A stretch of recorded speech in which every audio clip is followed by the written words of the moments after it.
Един от преките пътища, водещи към смирението, е да правиш това, което не ти харесва и не ти е приятно. Да избягваш удоволствията. Защото какво е удоволствието?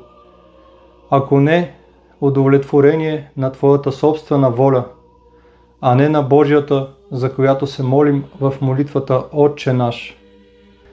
Когато привикнеш да удовлетворяваш волята си и да се предаваш на удоволствия, себелюбието и гордостта в теб растат, а заедно с тях се приумножават всички останали грехове, защото където е себелюбието и гордостта, там няма място за любов към Бога и ближния. Духовният подвиг на православния християнин прилича на плуването на риба, която се бори срещу течението на реката, за да стигне до извора й.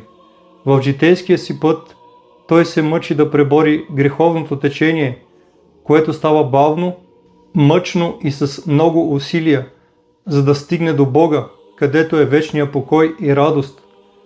Удобствата, удоволствията не са направили никого духовно силен, а напротив, са го разслабили и отдалечили от Бога.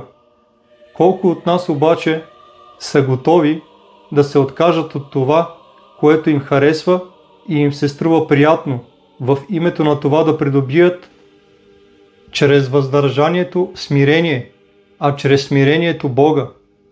Докато се пазим от удоволствията обаче, да се пазим и от това да бъдем доволни от себе си, да си кажем: ето, аз станах добър, изпълних всичко, и отново да паднем в капана на гордостта и себелюбието, които сме искали да избегнем чрез въздържанието.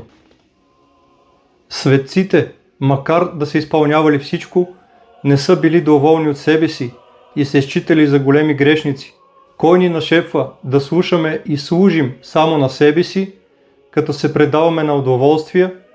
Това е древният завистник на Бога Сатаната, който обожестви себе си, мислейки си, че може да бъде Бог без Бога, следвайки своята воля.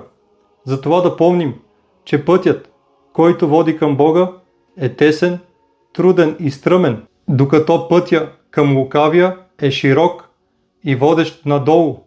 Лесно се слиза по него, но води в бездната. И да знаем, че всяко добро нещо, което сме придобили, не е поради нас самите, а е Божи дар, и че без Бога не можем да вършим нищо, защото чрез Него живеем, движим се и съществуваме.